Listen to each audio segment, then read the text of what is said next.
अनोशो talk. Gita दर्शन अध्याय 6 number 6।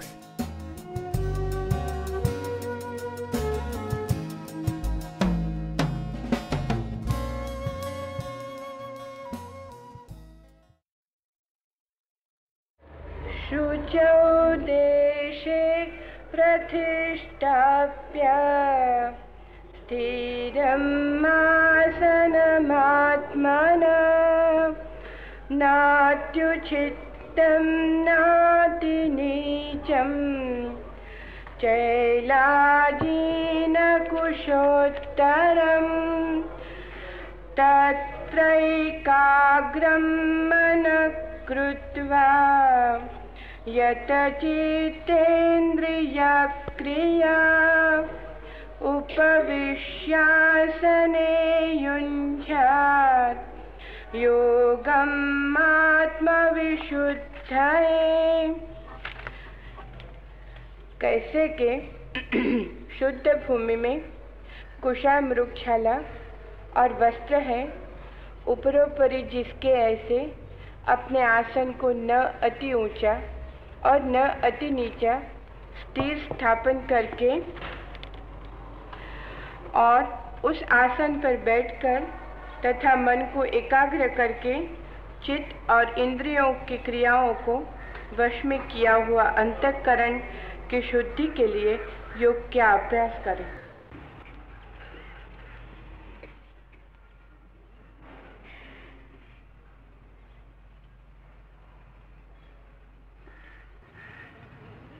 अंतर गुहा में प्रवेश के लिए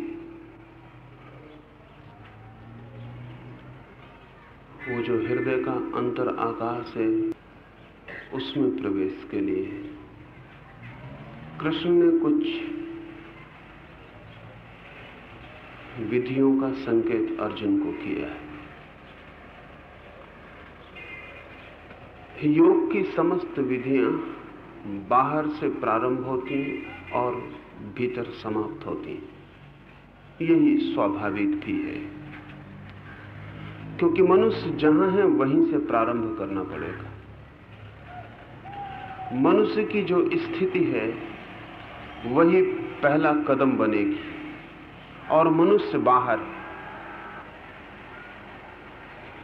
इसलिए योग की कोई भी शुरुआत स्वभावतः बाहर से होगी। हम जहां हैं वहीं से यात्रा पर निकल सकते हैं, जहां हम नहीं हैं वहां से यात्रा शुरू नहीं की जा सकती। इस संबंध में 2-3 अनिवार्य बातें समझ लेनी चाहिए, फिर कृष्ण की विधि पर हम विचार करें। बहुत बार ऐसा हुआ है, जो जानते हैं उनका मन होता है आपसे कहें वहीं से शुरू करो जहां वे हैं। उनकी बात इंच इंच सही होती है, फिर भी बेकार हो जाती है। मैं जहां हूं, अगर मैं किसी दूसरे को कहूं कि वहां से शुरू करो, तो भला बात कितनी ही सही हो, वो दूसरे के लिए व्यर्थ हो जाएगी। उचित और सार्थक तो यही होगा कि दूसरा जहां है वहां से मैं कहूं कि यहां से शुरू करो। बहुत बार जानने वाले लोगों ने भी अपनी स्थिति से वक्तव्य दे दिए हैं जो कि किसी के काम नहीं पड़ते, और उन वक्तव्यों से बहुत बार हानि भी हो जाती है, क्योंकि वहां से आप कभी शुरू ही नहीं कर सकते। सुनेंगे, समझेंगे, सारी बात ख्याल में आ जाएगी और फिर भी पाएंगे कि अपनी जगह ही खड़े हैं, इंच भर हट नहीं पाते, क्योंकि जहां आप खड़े हैं वहां से वो बात शुरू नहीं हो रही। वो बात वहां से शुरू हो रही जहां करने वाला खड़ा है, और यात्रा तो वहां से शुरू होगी जहां आप खड़े हैं। मैं अगर मंदिर के भीतर खड़ा हूं तो मैं आपसे कह सकता हूं कि मंदिर के भीतर आ जाओ, और सीढ़ियों की चर्चा छोड़ सकता हूं, क्योंकि जहां मैं खड़ा हूं वहां सीढ़ियों का कोई भी प्रयोजन नहीं। द्वार दरवाजों की बात न करूं, हो सकता है, क्योंकि जहां मैं खड़ा हूं अब वहां कोई द्वार दरवाजा नहीं। लेकिन आपको द्वार दरवाजा भी चाहिए होगा, सीढ़ियां भी चाहिए होंगी, तभी मंदिर के भीतर प्रवेश हो सकता है।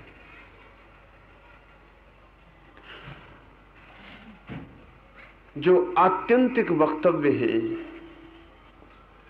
अंतिम वक्तव्य हैं, वे सही होते हुए भी उपयोगी नहीं होते। कृष्ण ऐसी बात कह रहे हैं जो कि पूरी सही नहीं है, लेकिन फिर भी उपयोगी। और बहुत बार कृष्ण जैसे शिक्षकों को ऐसी बातें कहनी पड़ी हैं जो कि उन्होंने मजबूरी में कही होंगी, आपको देखकर, आपकी कमजोरी को देखकर। वे वक्तव्य आप पर निर्भर हैं, आपकी कमजोरी और सीमाओं पर निर्भर है। अब जैसे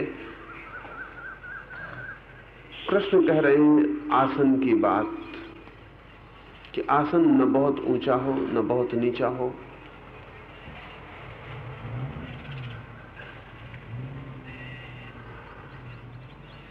जो भीतर पहुंच गया वहां ऊपर नीचा, आसन ना आसन कुछ भी शेष नहीं रह जाते। वैसा भीतर पहुंचा हुआ आदमी कह सकता है, जैसा कबीर ने बहुत जगह कहा है, कि क्या होगा आसन लगाने से, सब व्यर्थ है। कबीर गलत नहीं कहते, कबीर एकदम ठीक ही कहते। लेकिन कबीर जो कहते हैं उसमें और आप में इतना बड़ा अंतराल, इतना बड़ा गैप है कि वो कभी पूरा नहीं होगा। कबीर कहते हैं क्या होगा मृग छाल बिछा लेने से,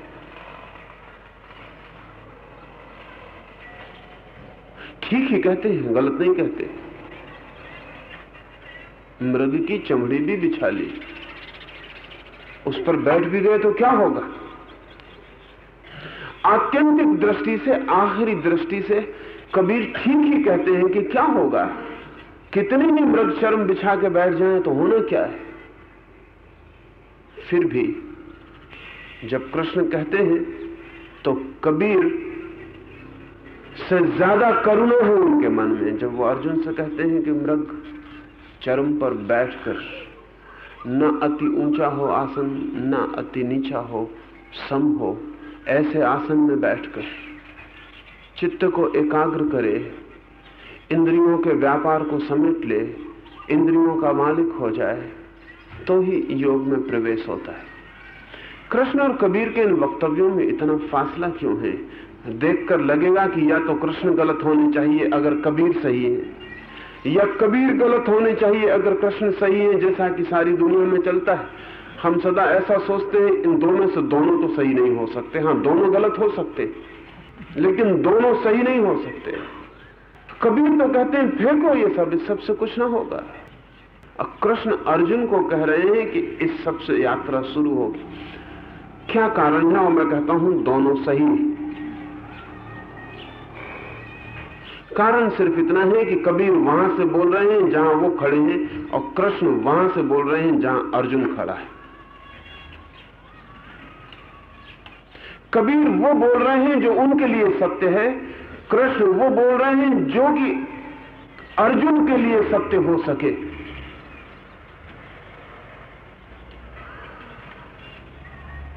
गहरे अर्थों में क्या फर्क पड़ता है? आत्मा का कोई आसन होता है? गड्ढे में बैठ गए तो आत्मा न मिलेगी, ऊंची जमीन पर बैठ गए तो आत्मा न मिलेगी। अगर ऐसी छोटी शर्तों से आत्मा का मिलना बंधा हो तो बड़ा सस्ता खेल हो गया। नहीं, आत्मा तो मिल जाएगी कहीं से भी। फिर भी जहां हम खड़े हैं वहां इतनी ही छोटी चीजों से फर्क पड़ेगा, क्योंकि हम इतने ही छोटे। जहां हम खड़े हैं इतनी क्षुद्र बातों से भी भेद पड़ेगा। कभी ध्यान करने बैठे हो तो ख्याल में आएगा। अगर जरा तिरछी जमीन है तो पता चलेगा कि उस जमीन ने ही सारा वक्त ले लिया। अगर पैर में जरा सा कंकड़ गड़ रहा है तो पता चलेगा कि परमात्मा पर ध्यान नहीं जा सका, कंकड़ पर ही ध्यान रह गया। एक जरा सी चींटी काट रही है तो पता चलेगा कि चींटी परमात्मा से ज्यादा बड़ी। परमात्मा की तरफ इतनी चेष्टा करके ध्यान नहीं जाता और चींटी की तरफ रोकते हैं तो भी ध्यान जाता है। जहां हम खड़े हैं अति सीमाओं में घिरे, अति क्षुद्रताओं में घिरे, जहां हमारे ध्यान ने सिवाय क्षुद्र विषयों के और कुछ भी नहीं जाना है, वहां फर्क पड़ेगा। वहां इस बात से फर्क पड़ेगा कि कैसे आसन में बैठे, इस बात से फर्क पड़ेगा कैसी भूमि चुनी, इस बात से फर्क पड़ेगा कि किस चीज पर बैठे। क्यों फर्क पड़ जाएंगे? हमारे कारण से फर्क पड़ेगा। हमें इतनी छोटी चीजें परिवर्तित करती हैं जिसका कोई हिसाब नहीं। तो कबीर जैसे लोगों के वक्तव्य हमारे लिए खतरनाक सिद्ध भी हो जाते, क्योंकि हम कहते हैं ठीक। कबीर कहते हैं कि क्या आसन, और बिल्कुल ठीक कहते हैं और बात बिल्कुल ठीक लगती है, लेकिन फिर भी जहां हम हैं वहां बिल्कुल ठीक नहीं। और सारे वक्तव्य इस जगत में रिलेटिव, सापेक्ष है, और जो लोग भी एब्सोल्यूट निरपेक्ष वक्तव्य देने की आदत से भर जाते हैं वे हमारे किसी काम के सिद्ध नहीं होते। जैसे कृष्णमूर्ति, उनके सारे वक्तव्य निरपेक्ष, एब्सोल्यूट, और इसलिए बिल्कुल बेकार, सही होते हुए भी बिल्कुल बेकार। वर्षों कोई सुनता रहे वहीं खड़ा रहेगा जहां खड़ा था, इंच भर यात्रा नहीं होगी। क्योंकि जिन चीजों से हम यात्रा कर सकते हैं उन सब का निषेध है। और बात बिल्कुल सही है, इसलिए समझ में आ जाएगी कि बात बिल्कुल सही है, समझ में आ जाएगी और अनुभव में कुछ भी ना आएगा। और समझ और अनुभव के बीच इतना फासला बना रहेगा कि उसकी पूर्ति कभी होनी संभव नहीं है। और कृष्णमूर्ति को सुनने वाले 40 साल से सुनने वाले लोग कभी मेरे पास आते, वो कहते हैं कि हम 40 साल से सुन रहे हैं, हम सब समझते हैं कि वो क्या कहते हैं, बिल्कुल ठीक समझते हैं, इंटेलेक्चुअल अंडरस्टैंडिंग हमारी बिल्कुल पूरी, लेकिन पता नहीं कुछ होता क्यों नहीं। अगर उनसे कहो कि आसन ऐसा लगाना तो वो कहेंगे आप भी क्या बात कर रहे हैं, आत्मा का आसन से क्या लेना देना। अगर उनसे कहो कि दृष्टि इस बिंदु पर रखना, वो कहेंगे कि अगर उनसे कहो इस विधि का उपयोग करना तो वो कहते हैं, कृष्णमूर्ति कहते हैं कोई मेथड नहीं। बिल्कुल ठीक कहते हैं, मगर आप गलत आदमी हैं और आपको नहीं सुनना चाहिए था उन्हें।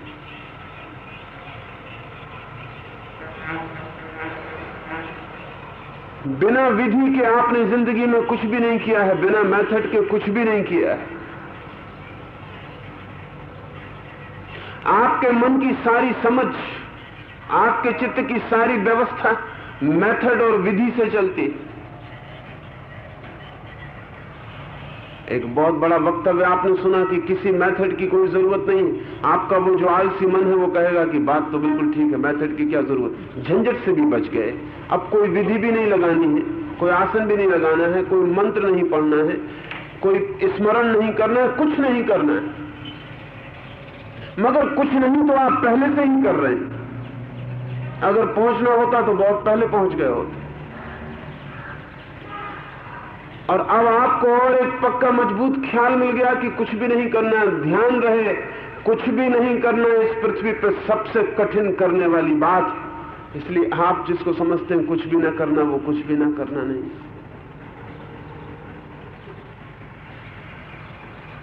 तो कृष्ण का ये वक्तव्य ऐसा लगेगा कि बड़ा साधारण, लेकिन साधारण नहीं। अगर समतुल आसन हो और आपके शरीर के दोनों हिस्से बिल्कुल समान स्थिति में भूमि पर हों,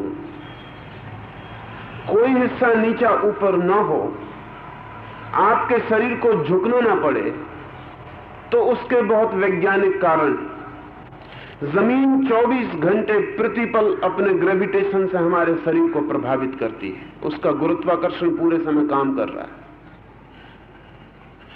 जब आप बिल्कुल समतुल होते हैं तो गुरुत्वाकर्षण न्यूनतम होता है, मिनिमम होता है। जब आप जरा भी तिरछे होते हैं तो गुरुत्वाकर्षण बढ़ जाता है, क्योंकि गुरुत्वाकर्षण का और आपके शरीर का संबंध बढ़ जाता है। अगर मैं बिल्कुल सीधे आसन में बैठा हुआ हूं तो गुरुत्वाकर्षण बिल्कुल सीधी रेखा में सिर्फ रीढ़ को ही प्रभावित करता है। अगर मैं जरा झुक गया तो जितना मैं झुक गया पृथ्वी उतने ही हिस्से में कोण बना के गुरुत्वाकर्षण से शरीर को प्रभावित करने लगती। इसलिए तिरछे खड़े होकर आप जल्दी थक जाएंगे, सीधे बैठकर आप कम थकेंगे, तिरछे बैठ के आप जल्दी थक जाएंगे, जमीन आपको ज्यादा खींचेगी। इसलिए लेट के आप विश्राम पा जाते हैं, क्योंकि लेट के आप जरा भी तिरछे नहीं होते। पूरी जमीन का गुरुत्वाकर्षण आपके शरीर पर समान होता है।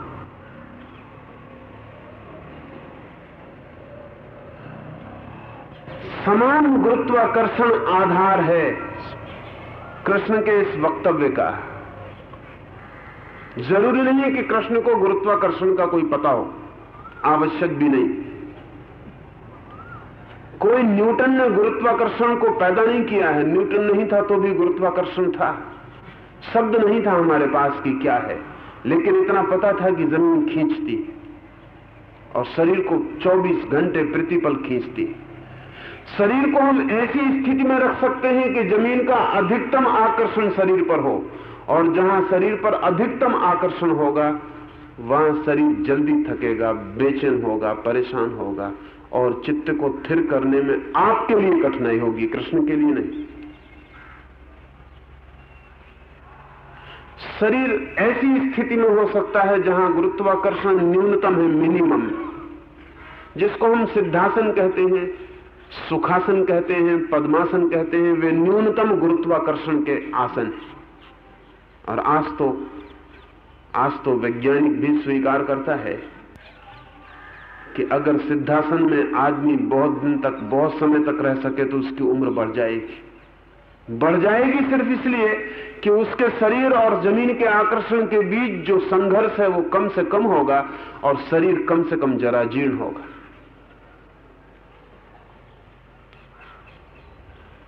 तो अगर कृष्ण कहते हैं कि ऐसी भूमि चुनना ध्यान के लिए जो नीची ऊंची ना हो, बहुत ऊंची भी ना हो, बहुत नीची भी ना हो, उसके भी कारण। एक आदमी गड्ढे में भी बैठ सकता है, एक आदमी एक मचान बांध के भी बैठ सकता है। खतरे क्या हैं? अगर आप गड्ढे में बैठ जाते हैं, जमीन के नीचे बैठ जाते हैं, तो एक दूसरे नियम पर ध्यान दे देना जरूरी है। मैं यहां बोल रहा हूं, इस माइक को थोड़ा मैं नीचे कर लूं, अपने हाथ के तल पर ले आऊं, तो मेरी आवाज इस माइक के ऊपर से निकल जाएगी, मेरी ध्वनि तरंगें इसके ऊपर से निकल जाएंगी। ये आवाज मेरी ठीक से नहीं पकड़ पाएगा। इसे मैं बहुत ऊंचा कर दूं तो भी मेरी ध्वनि तरंगें नीचे से निकल जाएंगी, ये माइक उन्हें पकड़ नहीं पाएगा।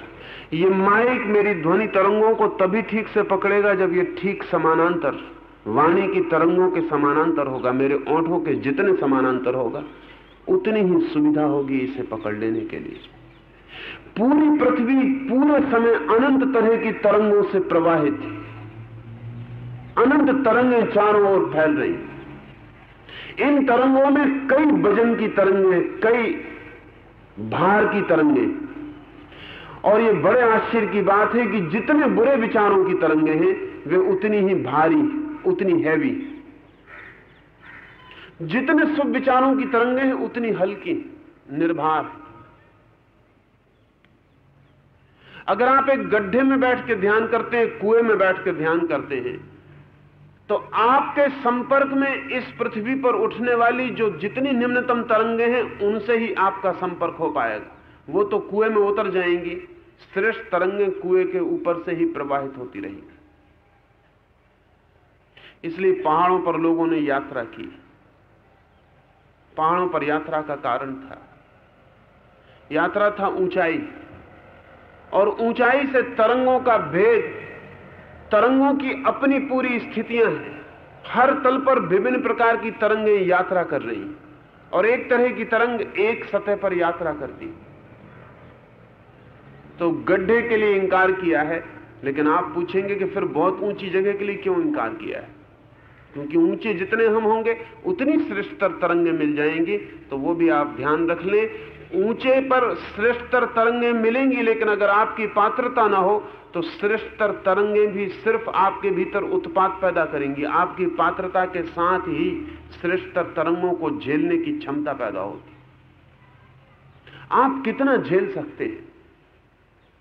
हम जहां जीते हैं वही तल अभी हमारे झेलने का तल। जहां बैठ के आप दुकान करते हैं, भोजन करते हैं, बात करते हैं, जीते हैं, जहां प्रेम करते हैं, झगड़ते हैं, जहां, वही आपके जीवन का तल है। उस तल से ही शुरू करना उचित है, न बहुत नीचे न बहुत ऊपर। जहां आप हैं वहीं आपकी ट्यूनिंग है, अभी आप वहीं से शुरू करें, और जैसे जैसे आपकी क्षमता बढ़े वैसे वैसे ऊपर की यात्रा हो सकती है। और जैसे जैसे आपकी क्षमता बढ़े तो आप गड्ढे में बैठ के भी ध्यान कर सकते हैं। क्षमता बढ़े तो ऊपर जा सकते हैं, पर्वत शिखरों की यात्रा कर सकते हैं। पुराने तीर्थ इस हिसाब से बनाए गए थे कि जो श्रेष्ठतम तीर्थ हो वो सबसे ऊपर, और धीरे धीरे साधक यात्रा करे, धीरे धीरे यात्रा करे। वो आखिरी यात्रा कैलाश पर हो उसकी पूरी, वहां जाके वो समाधि में लीन हो, वहां शुद्धतम तरंगें उसे उपलब्ध होंगी। लेकिन उसकी क्षमता भी निरंतर ऊंची उठती जानी चाहिए ताकि उतनी शुद्ध तरंगों को वो झेलने में समर्थ हो सके। अन्यथा शुद्धतम को झेलना भी उत्पात का कारण हो सकता है। जितनी आपकी पात्रता नहीं है उससे ज्यादा आपके ऊपर गिर पड़े तो वो आपको हानि ही पहुंचाता है, लाभ नहीं। सूफी फकीरों में गड्ढे में जाके ध्यान करने की प्रक्रिया है, कुएं में जाके ध्यान करने की प्रक्रिया है, नीचे जमीन में उतर के ध्यान करने की प्रक्रिया है। लेकिन ये प्रक्रिया के लिए तभी आज्ञा दी जाती है जब कोई श्रेष्ठतम पर्वत शिखर पर ध्यान करने में समर्थ हो जाता है, तब। ये क्यों? ये तब आज्ञा दी जाती है जब वो व्यक्ति इस स्थिति में पहुंच जाता है कि उसके आसपास सब तरह की गलत तरंगें मौजूद रहें लेकिन वो अप्रभावित रह सके, तब उसे गड्ढे में बैठ के साधना करने की आज्ञा दी जाती है। कृष्ण ने अर्जुन को देखकर कहा है कि तू ऐसा आसन चुन जो बहुत नीचा न हो, ऊंचा न हो, तिरछा आड़ा न हो, वहां तू सरलता से शांत होने में सुगमता पाएगा। मृग चर्म की बात कही, उसके भी कारण हैं, और कारण ऐसे हैं जो आज ज्यादा स्पष्ट हो सके हैं, इतने स्पष्ट कृष्ण के समय में भी नहीं थे।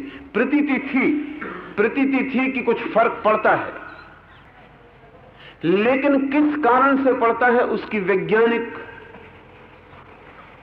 स्थिति का कोई स्पष्ट बोध नहीं था। सन्यासी इस देश में हजारों लाखों वर्षों से कहना चाहिए लकड़ी की खड़ों का उपयोग करता रहा है, अकारण नहीं। मृग चर्म का उपयोग करता रहा है, अकारण नहीं। सिंह चर्म का उपयोग करता रहा है, अकारण नहीं। लकड़ी के तख्त पर बैठकर ध्यान करता रहा है, अकारण नहीं। कुछ प्रतीतियां ख्याल में आनी शुरू हो गई थी कि भेद पड़ता है। जो चीजें भी विद्युत के लिए नॉन कंडक्टिव हैं वो सभी ध्यान में सहयोगी होती, लेकिन अब इसके वैज्ञानिक कारण स्पष्ट हो सके। आज विज्ञान कहता है कि जिन चीजों से भी विद्युत प्रवाहित होती है उन पर बैठकर ध्यान करना खतरे से खाली नहीं। क्यों? क्योंकि जब आप गहरे ध्यान में लीन होते हैं तो आपका शरीर एक बहुत अनूठे रूप से एक बहुत नए तरह की अंतर विद्युत पैदा करता है, एक इनर इलेक्ट्रिसिटी पैदा करता है।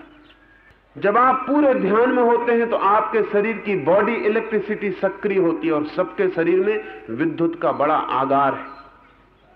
हम सबके शरीर में विद्युत का बड़ा आगार है। उसी विद्युत से हम जीते हैं, चलते हैं, उठते हैं, बैठते हैं। ये जो श्वास आप ले रहे हैं वो सिर्फ आपके शरीर की विद्युत को ऑक्सीजन पहुंचा के जीवित रखती है और कुछ नहीं करती, वो ऑक्सीडाइजेशन करती है। आपको प्रतिपल आपके शरीर की विद्युत को चलाए रखने के लिए ऑक्सीजन की जरूरत है, इसलिए श्वास के बिना आप जी नहीं सकते। और शरीर विद्युत का कहना चाहिए एक जनरेटर है, वहां पूरे समय विद्युत पैदा हो रही है। इस विद्युत को ध्यान के समय में कंजर्वेशन मिलता है, संरक्षण मिलता है। साधारणतः आप विद्युत को फेंक रहे हैं। मैंने इतना हाथ हिलाया तो भी मैंने विद्युत की एक मात्रा हाथ से बाहर फेंक दी। मैं एक शब्द बोला तो उस शब्द को गति देने के लिए मेरे शरीर की विद्युत की एक मात्रा विनष्ट हुई। रास्ते पर आप चले, उठे, हिले, आपने कुछ भी किया कि शरीर की विद्युत की एक मात्रा उपयोग में आई। लेकिन ध्यान में तो सब हिलन डुलन बंद हो जाएगा। वाणी शांत होगी, विचार शून्य होंगे, शरीर निष्कंप होगा, चित्त मौन होगा, इंद्रियां शिथिल होकर निष्क्रिय हो जाएंगी। तो वो जो 24 घंटे विद्युत बाहर फेंकती है वो सब कंजर्व होगी, वो सब भीतर इकट्ठी होगी। अगर आप ऐसी जगह बैठे हैं जहां से विद्युत आपके शरीर के बाहर जा सके तो आपको ठीक वैसा ही शाक अनुभव होगा जैसा बिजली के तार को छू के अनुभव होता है। और जो लोग थोड़े ध्यान में गहरे गए हैं उनमें से अनेकों का यह अनुभव है। मेरे पास सैकड़ों लोग हैं जिनका यह अनुभव है कि अगर वो गलत जगह बैठ के ध्यान किए हैं तो उनको शाक लगा, उनको धक्का लगा है। जब आप बिजली का तार छूते हैं, अगर लकड़ी की खड़ाऊ पहन के छू लें तो शाक नहीं लगेगा। क्यों? शाक बिजली की वजह से नहीं लगता, बिजली के तार को छूने से नहीं लगता। शाक लगता है बिजली के तार से आपके भीतर बिजली आ जाती और झटके के साथ जमीन उसको खींच लेती। वो जो जमीन खींचती है झटके के साथ, उसकी वजह से शाक लगता है। अगर आप खड़ाऊ पहने खड़े हैं तो शाक नहीं लगेगा, बिजली का तार आपने छू लिया है। वो नहीं लगेगा इसलिए कि जमीन उस झटके से खींच नहीं सकी और लकड़ी की खड़ाऊ ने बिजली को वापस वर्तुल बना के लौटा दिया। शाक लगता है वर्तुल के टूटने से, सर्किट टूटने से शाक लगता है। अगर बिजली एक वर्तुल बना ले तो आपको कभी धक्का नहीं लगता।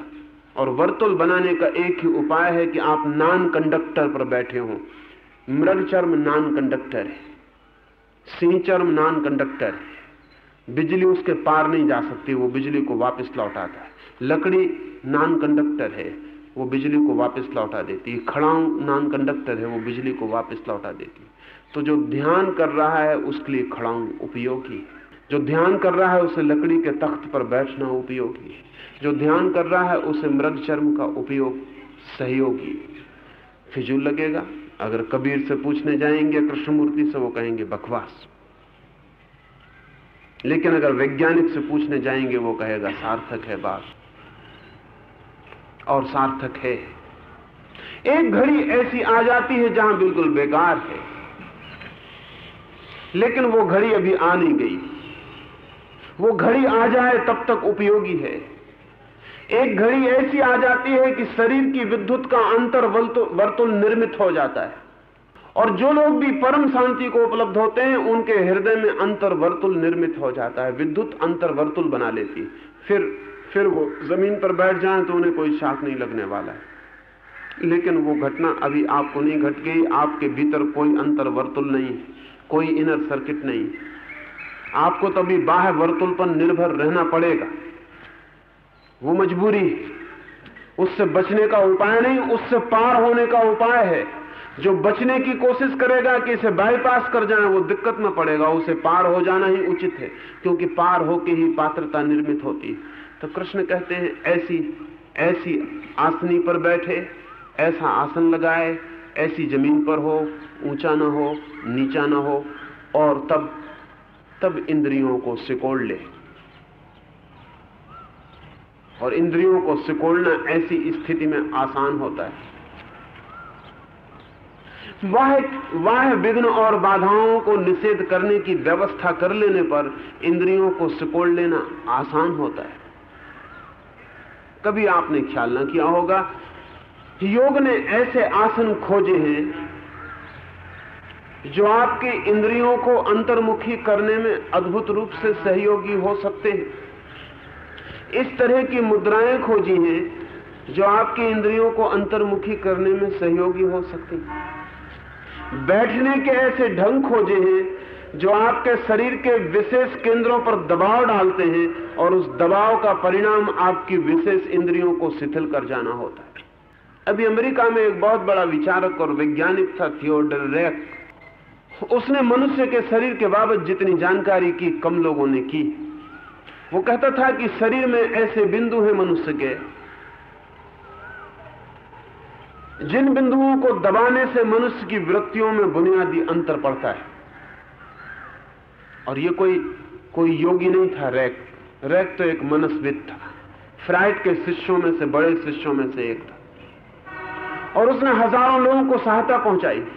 उसे कुछ पता नहीं था, काश उसे पता होता तिब्बत और भारत में खोजे गए योगासनों का, तो उसकी समझ बहुत गहरी हो जाती। वो बिल्कुल अंधेरे में टटोल रहा था, लेकिन उसने ठीक जगह टटोल ली। उसने कुछ स्थान शरीर में खोज लिए जिनको दबाने से परिणाम होते। जैसे उसने दांतों के आसपास ऐसी जगह खोज ली जबड़ों में जिनमें आदमी की हिंसा संग्रहित है, आपको ख्याल में भी नहीं आ। और अगर कोई आदमी बहुत वायलेंट है, बहुत हिंसक है, तो थियोडर रैक उसकी जो चिकित्सा करेगा वो बहुत अनूठी है। वो ये है कि उसको लिटा के वो सिर्फ उसके जबड़ों के विशेष स्थानों को दबाएगा इतने जोर से कि वो आदमी चीखेगा, चिल्लाएगा, मारने पीटने लगेगा। और अक्सर ये होता था कि थियोडर रैक को उसके मरीज बुरी तरह पीट के जाते थे, मार के जाते थे। लेकिन दूसरे दिन से ही उनमें अंतर होना शुरू हो जाता, उनकी हिंसा में जैसे बुनियादी फर्क हो गया। रैक का कहना था, और कहना ठीक है, कि हिंसा का जो बुनियादी केंद्र है वो दांत है, समस्त जानवरों में, आदमियों में भी। क्योंकि आदमी सिर्फ एक जानवरों की श्रृंखला में आगे आ गया जानवर है, उससे ज्यादा नहीं। समस्त जानवर दांत से ही हिंसा करते हैं। दांत या नखून, बस दो ही हिस्से हैं। आदमी ने हिंसा की ऐसी तरकीबें खोज ली हैं जिनमें नखून की भी जरूरत नहीं, दांत की भी जरूरत नहीं। लेकिन शरीर का जो मैकेनिज्म है, शरीर का जो यंत्र है, उसे कुछ भी पता नहीं कि आपने छुरी बना ली,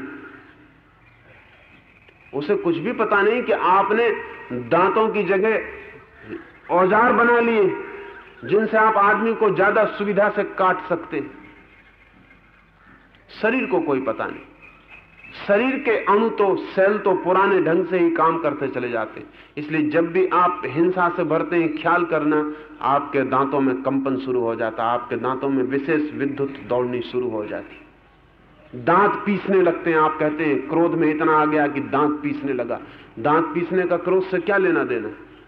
आप मजे से क्रोध में आइए, दांत मत पीसिए, लेकिन दांत पीसे बिना आप न बच सकेंगे, क्योंकि दांत में विद्युत दौड़नी शुरू हो गई। लेकिन दांत का उपयोग सभ्य आदमी करता नहीं। कभी कभी असभ्य लोग कर लेते हैं कि क्रोध में आ जाएं तो काट लें आपको। सभ्य आदमी काटता नहीं। लेकिन दांतों को कुछ पता नहीं कि आप सभ्य हो गए। जब आप नहीं काटते तो दांतों में जो विद्युत पैदा हो गई, जो काटने से रिलीज हो जाती है, वो रिलीज नहीं हो पाएगी। वो दांतों के मसूड़ों के आसपास संग्रहित होती चली जाएगी, उसके पॉकेट्स बन जाएंगे।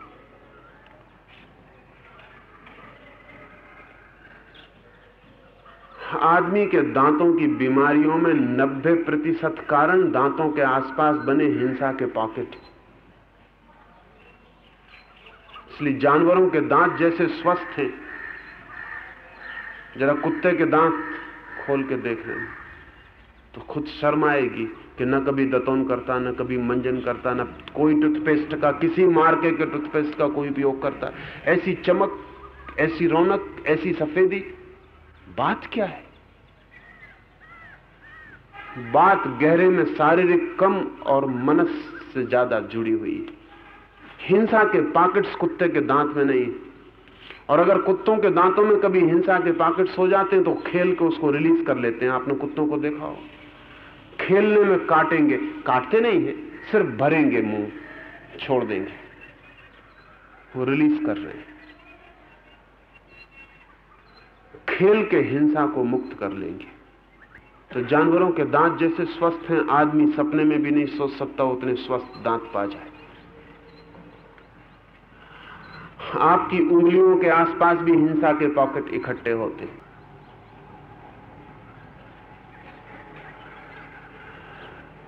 वहां भी हिंसा है, वो भी हमने बंद कर दी। अब हम उंगलियों से किसी को चीरते फाड़ते नहीं। कभी कभी गुस्से में हो जाता है, किसी का कपड़ा फाड़ देते हैं, नाखून चुभा देते, अलग बात। लेकिन सामान्यतया हम आमतौर से दूसरी चीजों का उपयोग करते हैं, सब्स्टिट्यूट। हमने बुनियादी प्रकृति की चीजों का उपयोग बंद कर दिया तो हमारी उंगलियों के आसपास हिंसा इकट्ठी हो जाएगी। आदमी की उंगलियों को देख के कहा जा सकता है कि उसके चित्त में कितनी हिंसा है। उसकी उंगलियों के मोड़ बता देंगे कि उसके भीतर कितनी हिंसा है, क्योंकि उंगलियां अकारण नहीं मुड़ती। तो बुद्ध की उंगलियों का मोड़ अलग होगा, अलग होगा ही। कोई हिंसा भीतर नहीं, हाथ एक फूल की तरह खिल जाएगा, उंगलियों के भीतर कोई पॉकेट्स नहीं। और ठीक ऐसे ही हमारे पूरे शरीर में पॉकेट्स हैं, ऐसे बिंदु हैं जहां बहुत कुछ इकट्ठा है। अगर उन बिंदुओं को दबाया जा सके, उन बिंदुओं को मुक्त किया जा सके तो भेद पड़ेगा। इस मुल्क ने जो योगासन खोजे, विशेष पद्धतियां बैठने की खोजी, अगर आपने बुद्ध या महावीर की मूर्ति देखी है, करीब करीब सभी ने देखी होगी। गौर से नहीं देखी होगी, उन्होंने भी नहीं गौर से देखी जो रोज महावीर को नमस्कार करने मंदिर में जाते हैं। लेकिन असली राज उस मूर्ति की व्यवस्था में छिपा हुआ है। अगर महावीर की मूर्ति को गौर से देखेंगे तो आपको क्या दिखाई पड़ेगा कि महावीर का पूरा सर्किल, पूरा शरीर एक विद्युत सर्किट है। दोनों पैर जुड़े हुए, दोनों पैरों की गद्दियां घुटनों के पास जुड़ी हुई। विद्युत के रिलीज के जो बिंदु हैं वो हमेशा नुकीली चीजों से विद्युत बाहर गिरती है, गोल चीजों से कभी विद्युत बाहर नहीं गिरती। सिर्फ नुकीली चीजों से विद्युत बाहर यात्रा करती। जितनी नुकीली चीज हो उतनी ज्यादा विद्युत बाहर यात्रा करती। जननेंद्रिय से सर्वाधिक विद्युत यात्रा बाहर जाती है, और इसलिए संभोग के बाद आप इतने थके हुए और इतने बेचैन और उद्विग्न हो गए होते हैं, क्योंकि आपका शरीर बहुत सी विद्युत खो दिया होता है। संभोग के बाद आपका ब्लड प्रेशर बहुत ज्यादा बढ़ गया होता है, हृदय की धड़कन बढ़ गई होती, आपकी नाड़ी की गति बढ़ गई होती, और पीछे निपट थकान हाथ लगती। उसका कारण सिर्फ वीर्य का स्खलन नहीं है। वीर्य के स्खलन के साथ साथ जननेंद्रिय बहुत बड़ी मात्रा में विद्युत को शरीर के बाहर फेंक रही है। उस विद्युत के भी पॉकेट्स हैं। इसलिए सिद्धासन या पद्मासन में जो बैठने का ढंग है, एड़ियां उन बिंदुओं को दबा देती हैं जहां से जननेंद्रिय तक विद्युत पहुंचती है, और उसका पहुंचना बंद हो जाता है। दोनों पैर शरीर के साथ जुड़ जाते हैं, और दोनों पैर से जो विद्युत निकलती है वो शरीर वापस एब्जॉर्ब कर लेता, फिर पुनः अपने भीतर ले लेता। दोनों हाथ जुड़े होते हैं, इसलिए दोनों हाथों की विद्युत बाहर नहीं फेंकती, एक हाथ से दूसरे हाथ में यात्रा कर जाती।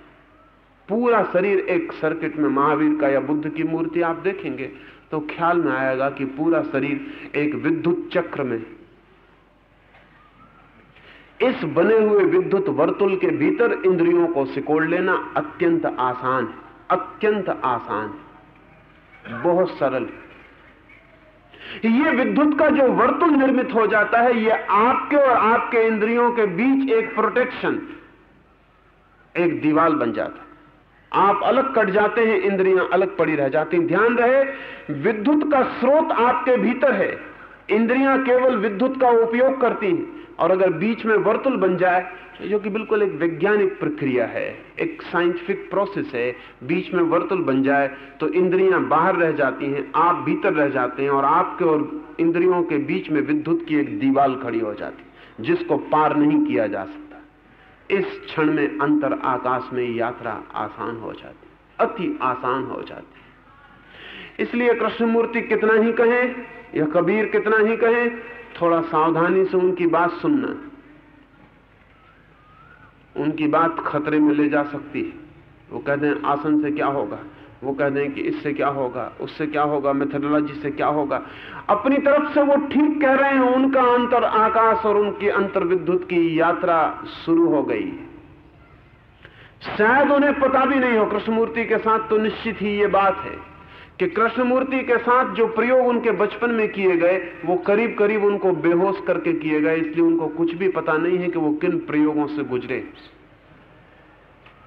कॉन्शियसली उन्हें कुछ भी पता नहीं है सचेतन रूप से कि वो किन प्रयोगों से गुजरे और जहां पहुंचे हैं किस मार्ग से गुजर के पहुंचे।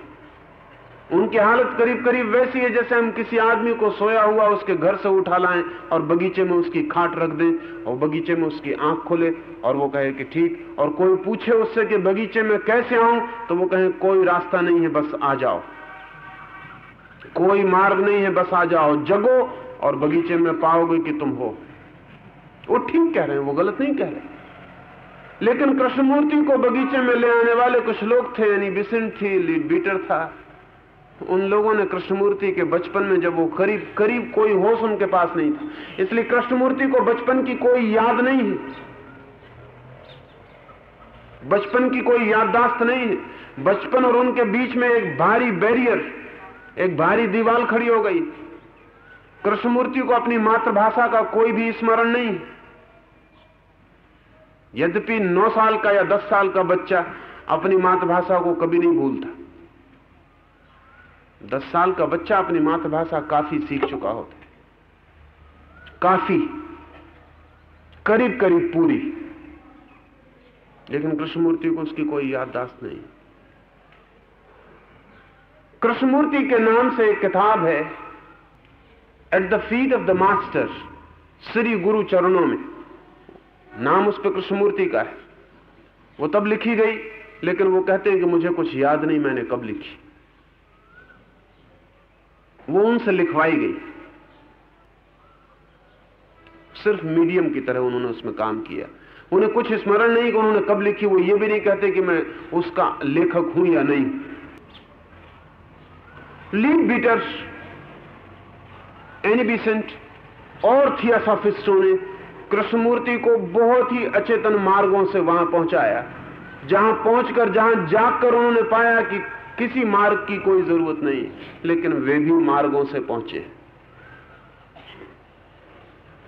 आज जब वो लोगों से कह देते हैं कोई मार्ग नहीं, कोई विधि, कोई व्यवस्था नहीं, तो सुनने वालों को इतना अहित हो जाता है जिसका हिसाब लगाना मुश्किल है। कृष्णमूर्ति के सत्यों ने न मालूम कितने लोगों को भयंकर हानियां पहुंचाई, और उसके कारण उनका कोई कसूर नहीं। उन्होंने आंख खुली और पाया कि वो बगीचे में है। वो आपसे भी कहते हैं आंख खोलो और पाओगे कि तुम बगीचे में हो। नहीं, कई बार ऐसा होता है कि अतीत जन्मों में कोई साधक यात्रा कर चुका होता, परिपक्व हो गई होती है यात्रा। जैसे 99 डिग्री पे पानी खोल रहा हो गर्म, अभी भाप नहीं बना, 1 डिग्री की कमी रह गई। पिछले जन्म से वो 99 डिग्री की हालत लेके आया है, और इस जन्म में कुछ छोटी सी घटना हो जाए कि 1 डिग्री गर्मी पूरी हो जाए, कि वो भाप बनना शुरू हो जाए, और आप उससे कहें कि मैं कैसे गर्म हूं, तो वो कहे कुछ खास करने की जरूरत नहीं, जरा आके धूप में खुले आकाश में खड़े हो जाओ, भाप बन जाओगे। और आप जमे हुए पत्थर के बर्फ, आप खड़े हो जाना, धूप में कुछ ना हो। बर्फ तो कुछ सिकड़ा हुआ था, एक जगह में सीमित था, और पानी बन के और फैल जाएंगे, ज्यादा जमीन घेर लेंगे और मुसीबत खड़ी हो जाएगी। आपके लिए तो भयंकर आग की भट्टियां चाहिए, एटॉमिक भट्टियां, तब शायद आप भाप बन पाए उतनी ही तीव्रता से। इसलिए कई बार पिछले जन्म से आया हुआ साधक अगर बहुत यात्रा पूरी कर चुका है, इंच आधा इंच बाकी रह गया, जरा सा झटका, जरा सी बात, कोई भी जरा सी बात जो हमें लगेगी कि कैसे इससे हो सकता है। रिंझाई ने कहा है, एक फकीर ने, जो कि जरा सी बात से जाग गया, सोया है एक रात एक वृक्ष के तले, पतझड़ के दिन है और वृक्ष से पके पत्ते नीचे गिर रहे हैं। वो खड़े होकर नाचने लगा और फिर गांव गांव कहता फिरा कि अगर किसी को भी ज्ञान चाहिए हो तो पतझड़ के समय में वृक्ष के नीचे सो जाए, और जब पके पत्ते नीचे गिरते हैं तो ज्ञान घटित हो जाता। उसे हुआ है। पका पत्ता टूटते देखकर उसके लिए सारी जिंदगी पके पत्ते की तरह टूट गई, मगर वो यात्रा कर चुका है 99.9 डिग्री पर वो जी रहा होगा। एक सूखा पत्ता गिरा और 100 डिग्री पूरी हो गई बात, वो बाप बन के उड़ गया। उसका कोई कसूर नहीं कि वो लोगों से कहता है ज्ञान चाहिए, पतझड़ में सूखे वृक्ष के नीचे बैठ जाओ, ध्यान करो, जब सूखा पत्ता गिरे मेडिटेट ऑन इट, उस पर ध्यान करो, ज्ञान हो जाए। जिन्होंने सुना उन्होंने, कई ने पतझड़ के पत्तों के नीचे बैठ के कोशिश की, क्योंकि जब रिंझाई जैसा आदमी कहता है तो ठीक ही कहता है, और रिंझाई की आंखें गवाही देती हैं कि वो ठीक कहता है। झूठ कहने का कोई कारण भी तो नहीं है, उसका आनंद कहता है कि उसे घटना घटी है, और सारा गांव जानता है उसका कि पतझड़ में घटी है, और सूखे पत्ते गिरते थे रात में तब घटी है। सुबह हमने इसे नाचते हुए पाया, सांझ उदास था, सुबह आनंद से भरा था, रात कुछ हुआ है, एक्सप्लोजन हुआ है। झूठ तो कहता नहीं, वो आदमी गवाह है, उसकी जिंदगी गवाह है, उसकी रोशनी, उसकी सुगंध गवाह है। लेकिन फिर अनेक लोगों ने पत्तों के नीचे रात रात गुजारी, बहुत ध्यान किया, कुछ ना हुआ, सिर्फ सूखे पत्ते गिरते रहे। सुबह वो और उदास होकर घर लौट आए, रात भर की नींद और खराब हो गई। लोगों के स्थान है उनकी यात्राओं के। कृष्ण जो कह रहे हैं वो अर्जुन के लिए कह रहे हैं। अर्जुन जहां खड़ा है वहां से यात्रा शुरू करनी है। आसन उपयोगी होगा, स्थान समय उपयोगी होगा। दोपहर में बैठ के ध्यान करें, बहुत कठिनाई हो जाएगी। कोई कारण नहीं है, क्योंकि दोपहर कोई ध्यान का दुश्मन नहीं, लेकिन बहुत कठिनाई हो जाएगी। सूर्य जब पूरा उत्तप्त है और सिर के ऊपर आ जाता है, तब सिर को शांत करना बहुत कठिन। सूर्य जब जाग रहा है, सुबह बालक है, अभी गर्मी भी नहीं उसमें, और जब उसकी किरणें आप पर सीधी नहीं पड़ती, आड़ी पड़ती, आपके शरीर के आर पार जाती हैं, सिर से नीचे की तरफ नहीं आती। ठीक दोपहर में जब सूर्य सिर के ऊपर है, तब सूर्य की सारी किरणें आपके शीर्ष से, जिसे सहस्त्रार कहते हैं योगी, उससे प्रवेश करती हैं और आपके सेक्स सेंटर तक चोट पहुंचाती। उस वक्त पूरी धारा आपके सिर से और यौन केंद्र तक बह रही, और ध्यान की यात्रा उल्टी है। ध्यान की यात्रा यौन केंद्र से सहस्त्रार की तरफ है, और सूर्य की किरणें दोपहर के क्षण में सहस्त्रार से यौन केंद्र की तरफ आ रही है। नदी जैसे उल्टी जा रही हो और आप उल्टे तैर रहे हो, ऐसी तकलीफ होगी, ऐसी तकलीफ होगी। सुबह ये तकलीफ नहीं होगी। सूर्य की किरणें आर पार जा रही हैं आपको सूर्य की किरणों से नहीं लड़ना पड़ेगा।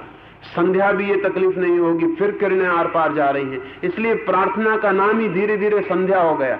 संध्या का मतलब ही इतना है, वो क्षण जब सूर्य की किरणें आर पार जा रही, चाहे सुबह हो चाहे सांझ हो, बीच का गैप, जब सूरज आपके ऊपर से सीधा प्रभाव नहीं डालता।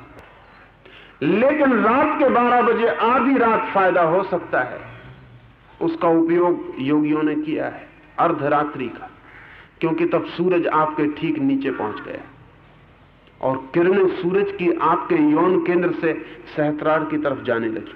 दिखाई नहीं पड़ रही, पर अंतरिक्ष में उनकी यात्रा जारी है। उस वक्त नदी सीधी बह रही, आप उसमें बह जाएं तो सरलता से तैर जाएंगे। तैरने की भी शायद जरूरत ना पड़े, बह जाएं, जस्ट फ्लोट, और आप ऊपर की तरफ निकल जाएंगे। लेकिन दोपहर के क्षण में जब सूरज आपके ऊपर से नीचे की तरफ यात्रा कर रहा है, तब आप फ्लोट न कर सकेंगे, बह न सकेंगे, तैरना भी मुश्किल पड़ेगा, क्योंकि सूर्य की किरणें आपके जीवन का आधार है। सूर्य जीवन है, उससे लड़ना बहुत मुश्किल मामला है। इसलिए सूर्य पर त्राटक शुरू हुआ। वो अभ्यास सूर्य से लड़ने का, वो आपके ख्याल में नहीं होगा, त्राटक करने वाले के ख्याल में भी नहीं होता, क्योंकि किताब में कहीं कोई पढ़ लेता और करना शुरू कर देता। सूर्य की किरणों पर जो त्राटक है, घंटों लंबा अभ्यास है खुली आंखों से, वो इस बात की चेष्टा है कि हम सूर्य की किरणों के विपरीत लड़ने के लिए अपने को तैयार कर रहे हैं। अगर किसी ने त्राटक का गहन अभ्यास किया है तो वो ठीक दोपहर 12 बजे भी ध्यान में ऊपर यात्रा कर सकता है, क्योंकि उसने सूर्य की किरणों के साथ सीधा संघर्ष करके तैरने की व्यवस्था कर ली, अन्यथा नहीं। तो अगर पूछे कि किस समय ध्यान करें, तो जो परम ज्ञानी वो कहेगा समय का कोई सवाल नहीं। ध्यान तो टाइमलेसनेस है, आप समय के बाहर चले जाएंगे, समय का कोई सवाल ही नहीं। सुबह हो कि दोपहर हो कि सांझ हो, वो ठीक कह रहा है। ध्यान की जो परम स्थिति है वो समय के बाहर है, कालातीत है, लेकिन ध्यान का प्रारंभ समय के भीतर है, इन द टाइम। ध्यान का अंत समय के बाहर है, ध्यान का प्रारंभ समय के भीतर है। और जो समय की व्यवस्था को ठीक से न समझे वो ध्यान में व्यर्थ की तकलीफें पाएगा, व्यर्थ के कष्ट पाएगा, अकारण मुसीबतें खड़ी कर लेगा, व्यर्थ ही अपने हारने का इंतजाम करेगा, जीतने की सुविधाएं जो मिल सकती थी वो खो देगा। करीब करीब ऐसा है जैसे कि नदी में नाव चलाते हैं ना, पाल बांधकर, जब हवाओं का रुख एक तरफ होता है तो यात्रा करते हैं, पाल को खुला छोड़ देते हैं, फिर माझी को, नाविक को पतवार नहीं चलानी पड़ती, हवाएं पाल में भर जाती हैं और नाव यात्रा करने लगती है। ध्यान की नाव के भी क्षण हैं, स्थितियां हैं जब हवाएं अनुकूल होती हैं, और ध्यान की हवाएं सूर्य की किरणें हैं जब हवाएं अनुकूल होती हैं, जब ग्रेविटेशन अनुकूल होता है, जब तरंगें अनुकूल होती हैं, जब चारों तरफ ठीक अनुकूल स्थिति होती है, तब पाल खुला छोड़ दें, बहुत कम श्रम में यात्रा हो जाएगी। और जब सब चीजें प्रतिकूल होती हैं तो फिर बहुत मेहनत करनी पड़ती है, तब भी जरूरी नहीं कि दूसरा किनारा मिल जाए। हवाएं बहुत तेज, नदी की धार बहुत प्रगाढ़, आप बहुत कमजोर हैं, बहुत संभावना तो यही है कि थक के अपने किनारे पर वापस लग जाएं, हाथ जोड़ लें कि ये अपने से न हो सकेगा।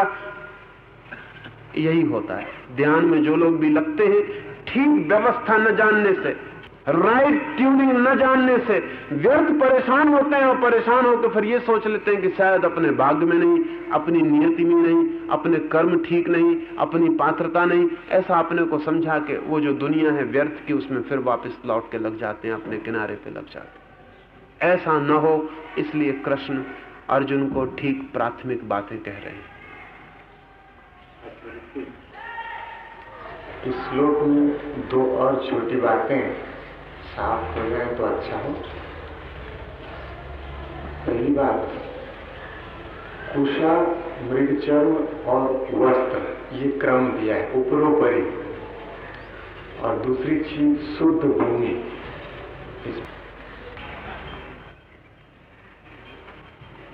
कुश का बहुत उपयोग ध्यान के लिए किया गया है कई कारणों से। एक तो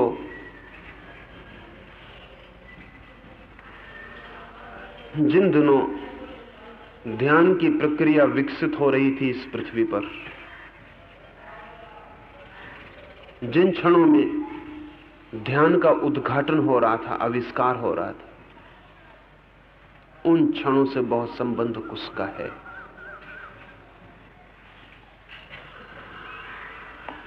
हमारे पास शब्द हैं उस समय के कुशल, वो कुश से ही बना हुआ शब्द है। आपने कभी सोचा ना होगा कि हम एक आदमी को कहते हैं कि बहुत कुशल ड्राइवर, कहते हैं बहुत कुशल अध्यापक, लेकिन कुशल का मतलब आपको पता है? कुशल का कुल मतलब इतना ही है, ठीक कुश को ढूंढ लेने वाला।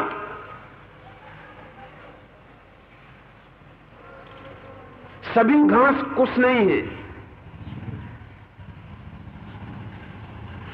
तो जिन दिनों ध्यान इस पृथ्वी पर बड़ा व्यापक था, विशेषकर इस देश में, और जिस दिन ध्यान के प्राथमिक चरण हमने उद्घाटित किए थे, उस दिन कुशल उस आदमी को कहते थे जो हजारों तरह की घास में से उस घास को खोज लाए जो ध्यान में सहयोगी होती, उस कुश को खोज लाए जो एक विशेष तरह की घास। अपने साथ एक विशेष तरह का वातावरण, एक विशेष तरह की ताजगी ले आती है। हमें अनुभव होता है कई बार कि कुछ चीजों की मौजूदगी कैटालिटिक काम करती है। कुछ चीजों की मौजूदगी, आपने अपने चारों तरफ फूल रख लिए हैं, आपने अपने चारों तरफ एक सुगंध छिड़क रखी है, आप अपने चारों तरफ धूप जला रखी है, तो आप एक विशेष मौजूदगी के भीतर गिर गए। इस मौजूदगी में कुछ बातें सोचनी मुश्किल, कुछ बातें सोचनी आसान हो जाएंगी। जब चारों तरफ आपके सुगंध हो तो दुर्गंध के ख्याल आने मुश्किल हो जाएंगे। कुछ विशेष प्रकार की घास, कुछ विशेष प्रकार की दूब, जो कि ध्यान के ही माध्यम से खोजी गई थी कि सहयोगी हो सकती है, उसकी अपनी पूरी वैज्ञानिक प्रक्रिया। लुकमान के जीवन में उल्लेख है कि लुकमान पौधों के पास जाता, उनके पास आंख बंद करके ध्यान करके बैठ जाता और उन पौधों से पूछता कि तुम किस काम में आ सकते हो, मुझे बता दो। तुम किस काम में आ सकते हो? तुम्हारे पत्ते किस काम में आएंगे, किस बीमारी के काम आएंगे? तुम्हारी जड़ किस काम में आएगी? तुम्हारी छाल किस काम में आएगी? कहानी अजीब सी मालूम पड़ती है, लेकिन लुकमान ने लाखों पौधों के पत्ते, जड़ों और उन सब का विवरण किया है कि वो किस काम में आएंगे। असंभव मालूम पड़ती है कि पौधे बता दें, लेकिन जब लुकमान की किताब हाथ में लगी वैज्ञानिकों के, तो कठिनाई ये हुई कि दूसरी बात और भी असंभव है कि लुकमान के पास कोई प्रयोगशाला रही हो जिसमें लाखों पौधों की, करोड़ों प्रकार की चीजों का वो पता लगा पाए। वो और भी असंभव है, क्योंकि लेबोरेटरी मेथड्स तो अब विकसित हुए और केमिकल एनालिसिस तो अब विकसित हुई है, लुकमान के वक्त में तो थी ही नहीं। लेकिन आपकी केमिकल एनालिसिस, रासायनिक प्रक्रिया से और रासायनिक विश्लेषण से आप जो पता लगा पाते हैं, वो गरीब लुकमान बहुत पहले अपनी किताबों में लिख गया है। सुश्रुत अपनी किताबों में लिख गया है। धन्वंतरी ने उसकी बात कर दी। और इनके पास कोई प्रयोगशाला नहीं थी, कोई प्रयोगशाला की विधियां नहीं थी। इनके पास जानने का जरूर कोई और विधि, कोई और मेथड था, कोई और उपाय था। वो ध्यान का उपाय। ध्यान के गहरे क्षण में आप किसी भी वस्तु के साथ तादात्म्य स्थापित कर सकते हैं। मनोवैज्ञानिक उसे एक खास नाम देते हैं, पार्टिसिपेशन मिस्टिक। एक बहुत रहस्यमय ढंग से आप किसी के साथ एकात्म हो सकते हैं। ध्यान के क्षण में, गहरी शांति और मौन के क्षण में, अगर आप गुलाब के फूल को सामने रख लें और इतने एकात्म हो जाएं कि उस गुलाब से पूछ सकें कि बोल तू किस काम में आ सकता है, तो गुलाब नहीं बोलेगा, लेकिन आपके प्राण ही, आपकी अंतर प्रज्ञा ही कहेगी इस काम में। तो कुशल उस व्यक्ति को कहते थे जो अनंत तरह की घासों के बीच से उस कुश घास को खोज लाता था जो ध्यान में सहयोगी होने का वातावरण निर्मित करती। इसलिए कृष्ण ने कहा सबसे पहले कुश।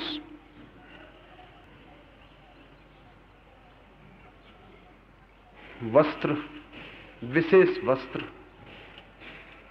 सभी वस्त्र सहयोगी नहीं होते।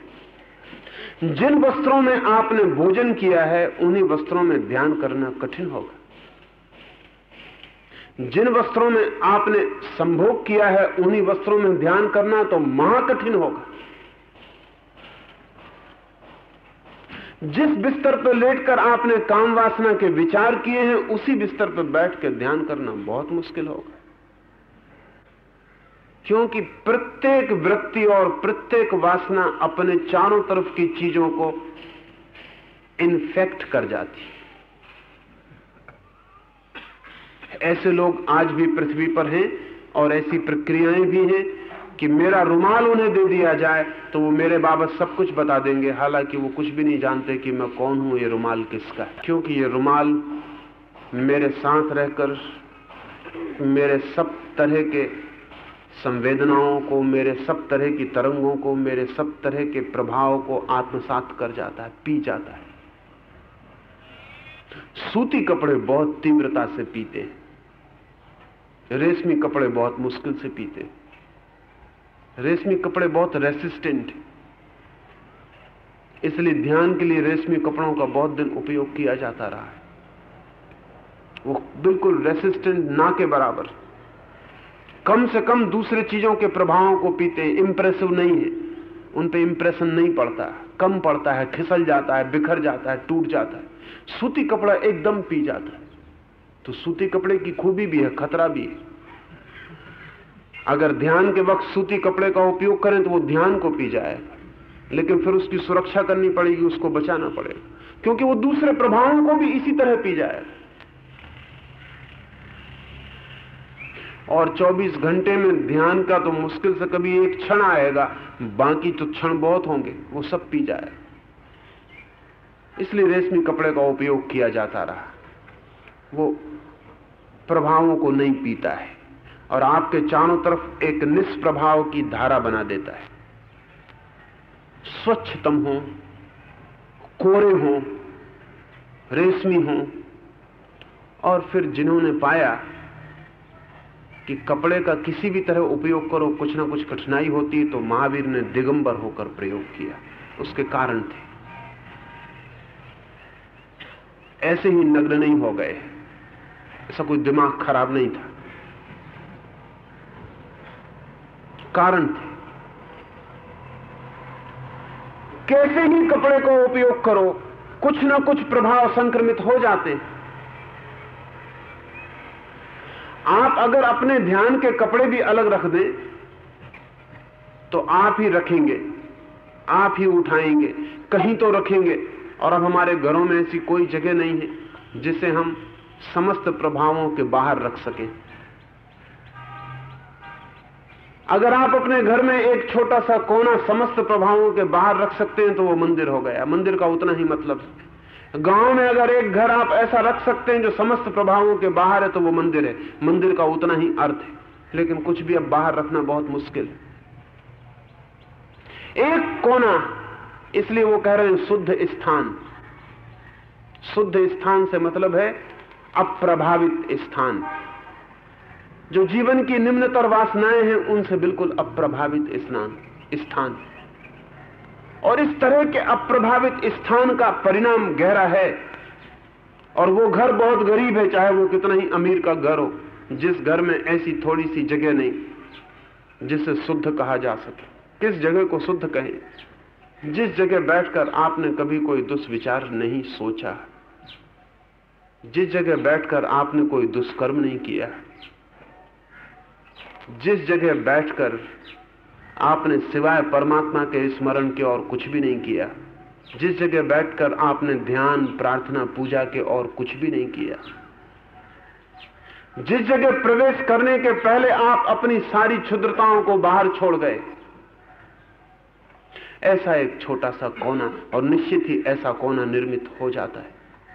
और अगर इस कोने पर सैकड़ों लोगों ने प्रयोग किया हो तो वो धीरे धीरे घनीभूत होता चला जाता है, क्रिस्टलाइज हो जाता है।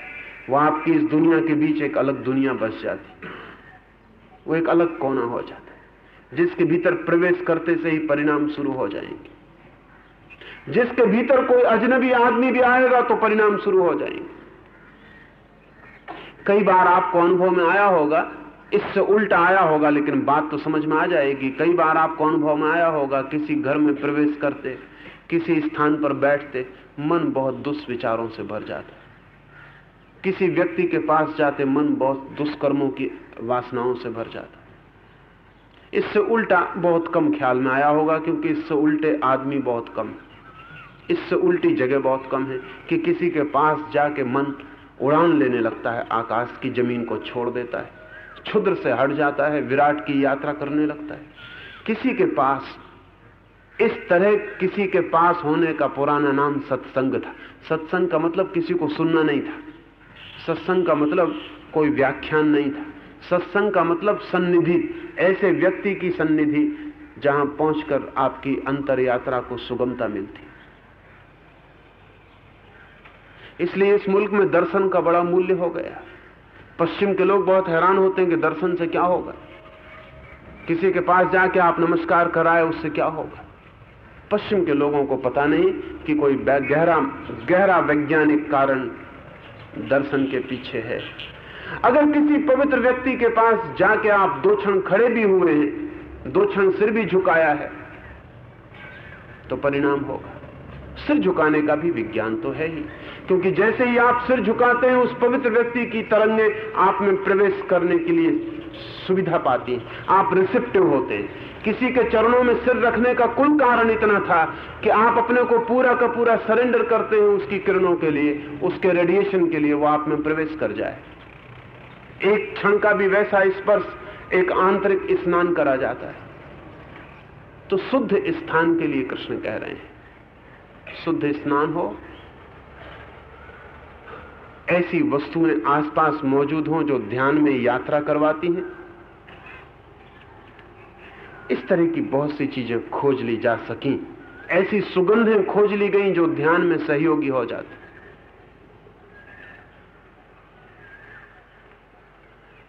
ऐसी वस्तुएं खोज ली गई जो ध्यान में सहयोगी हो जाती। ऐसे चार्ज्ड ऑब्जेक्ट्स खोज लिए गए जो ध्यान में सहयोगी हो जाते।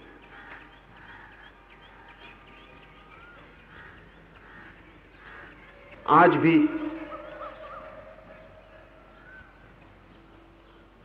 भी बचाने की कोशिश चलती है, लेकिन पता नहीं रहता।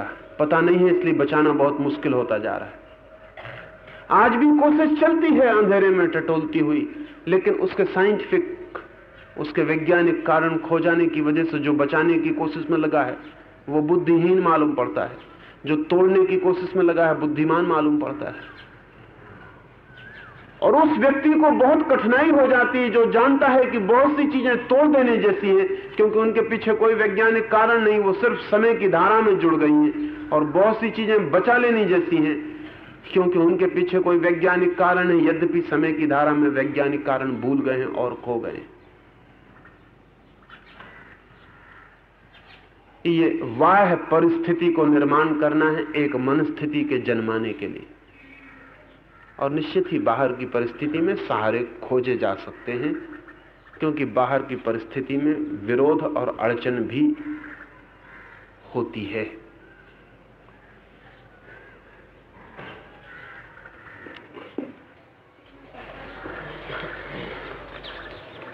समं काया शिरो ग्रीवं धारयन्नचलं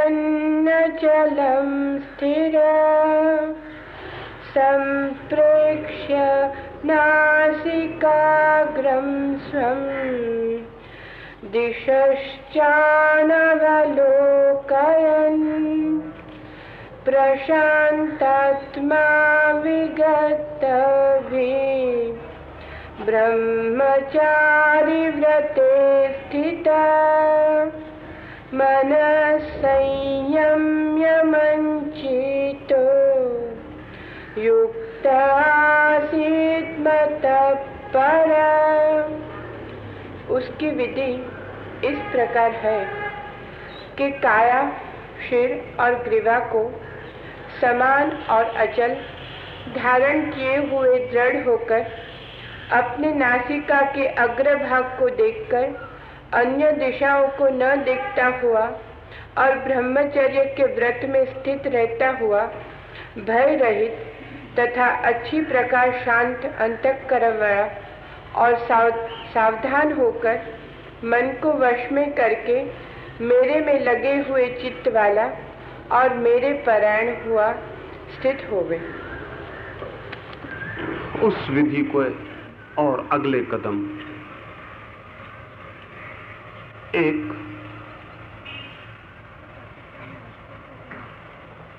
शरीर बिल्कुल सीधा हो, स्ट्रेट, जमीन से 90 का कोण बनाए।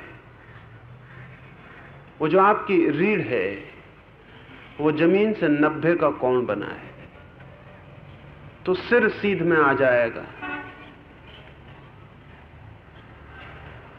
और जब आपकी बैकबोन, आपकी रीढ़ जमीन से 90 का कोण बनाती है और बिल्कुल स्ट्रेट होती है, तो आप करीब करीब पृथ्वी के गुरुत्वाकर्षण के बाहर हो जाते हैं, करीब करीब, अप्रोक्सीमेटली।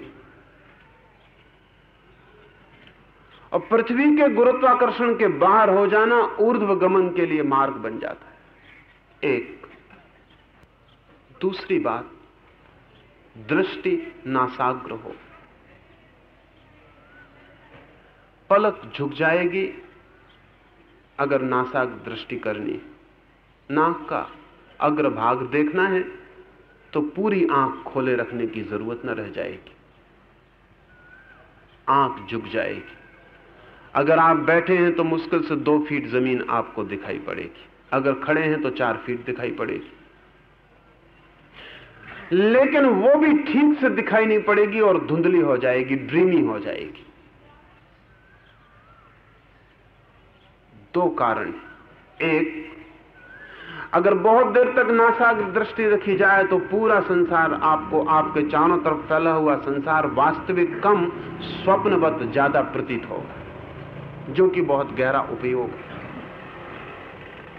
अगर आप ऐसी अर्ध खुली आंख रख के नासाग्र देखेंगे तो चारों तरफ जो जगत आपको बहुत वास्तविक ठोस मालूम पड़ता है वो स्वप्नवत प्रतीत होगा। इस जगत के ठोसवत प्रतीत होने में आपके देखने का ढंग ही कारण है। इसलिए जैसे ध्यान में जाना है उसे जगत वास्तविक न मालूम पड़े तो अंतर यात्रा आसान होगी, जगत धुंधला और ड्रीमलैंड मालूम पड़ने लगे। कभी देखना आप बैठ के सिर्फ नासाग्र दृष्टि रख के तो बाहर की चीजें धीरे धीरे धुंधली होकर स्वप्नवत हो जाएंगी, उनका ठोसपन कम हो जाएगा, उनकी वास्तविकता छीन हो जाएगी, उनका यथार्थ छिन जाएगा और ऐसा लगेगा जैसे कोई एक बड़ा स्वप्न चारों तरफ चल रहा है। ये एक कारण बाहरी, बहुत कीमती, क्योंकि संसार स्वप्न मालूम पड़ने लगे तो ही परमात्मा सत्य मालूम पड़ सकता है। जब तक संसार सत्य मालूम पड़ता है तब तक परमात्मा सत्य मालूम नहीं पड़ सकता। इस जगत में 2 सत्यों के होने का उपाय नहीं। इसमें एक तरफ से सत्य टूटे तो दूसरी तरफ सत्य का बोध होगा। आपसे आंख बंद कर लेने को कहा जा सकता था, लेकिन आंख बंद कर लेने से संसार स्वप्नवत मालूम नहीं पड़ेगा, बल्कि डर यह है कि आंख बंद हो जाए तो आप भीतर सपने देखने लगेंगे जो कि सत्य मालूम पड़े। अगर आंख पूरी बंद है तो डर यह है कि आप रिवरी में चले जाएंगे, आप दिवा स्वप्न में चले जाएंगे। पश्चिम में एक विचारक है रान हुबार्ट, तो वो ध्यान को भूल से दिवा स्वप्न से एक समझ बैठा है। आंख बंद करके स्वप्न में खो जाने को ध्यान समझ बैठा। जान के भारत में आंख न तो पूरी खुली रहे, क्योंकि पूरी खुली रही तो बाहर की दुनिया बहुत यथार्थ है, न पूरी बंद हो जाए, नहीं तो भीतर के सपनों की दुनिया बहुत यथार्थ हो जाएगी। दोनों के बीच में छोड़ देना है, वो भी एक संतुलन है, वो भी एक समता है, वो भी 2 द्वंद्वों के बीच में एक ठहराव, न खुली पूरी न बंद पूरी, अर्ध खुली, नीम खुली, आधी खुली। वो जो आधी खुली आंख है उसका बड़ा राज है। भीतर आधी खुली आंख से सपने पैदा करना मुश्किल है और बाहर की दुनिया को यथार्थ मानना मुश्किल है। जैसे कोई अपने मकान की दहलीज पे खड़ा हो गया, ना अभी भीतर गया ना अभी बाहर गया, बीच में ठहर गया। और जब आंख नासाग्र होती है, जब दृष्टि नासाग्र होती है, तो आपको एक और अद्भुत अनुभव होगा जो उसका दूसरा हिस्सा है। जब दृष्टि नासाग्र होगी तो आपको आज्ञा चक्र पर जोर पड़ता हुआ मालूम पड़ेगा। दोनों आंखों के मध्य में, दोनों आंखों के मध्य बिंदु पर एम्फेटिकली आपको जोर पड़ता हुआ मालूम पड़ेगा। जब आंख आधी खुली होगी और आप नासाग्र देख रहे होंगे तो नासाग्र तो आप देखेंगे, लेकिन नासांत पर जोर पड़ेगा। देखेंगे नाक के अग्रभाग को और नाक के अंतिम भाग, पीछे के भाग पर जोर पड़ना शुरू होगा।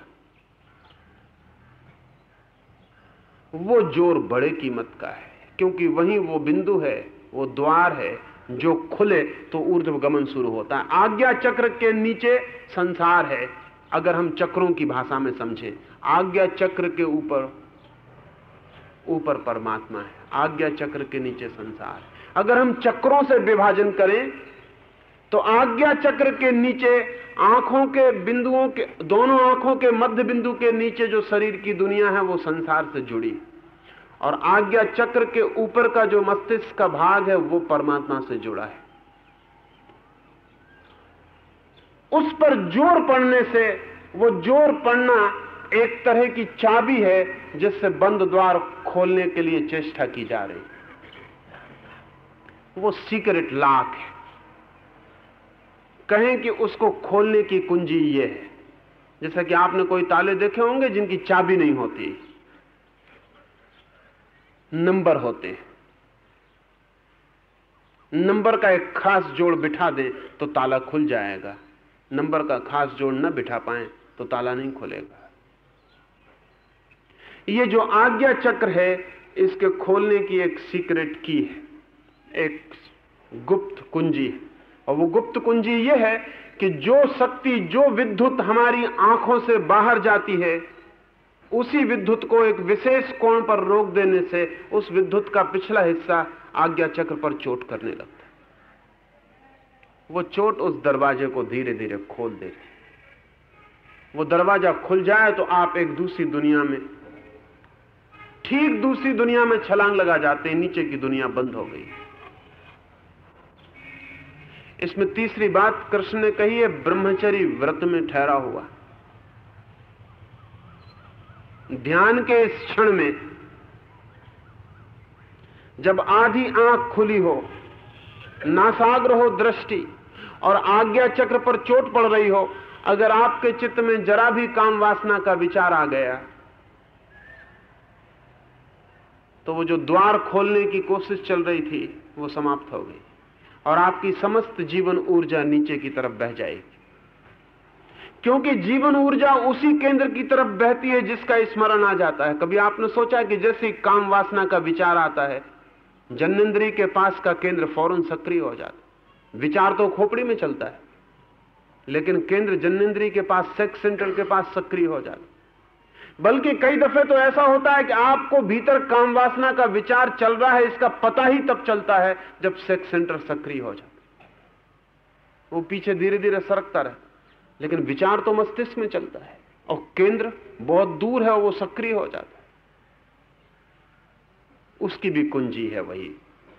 अगर विचार काम वासना का चलेगा तो आपकी जीवन ऊर्जा काम वासना के केंद्र की तरफ प्रवाहित हो जाएगी।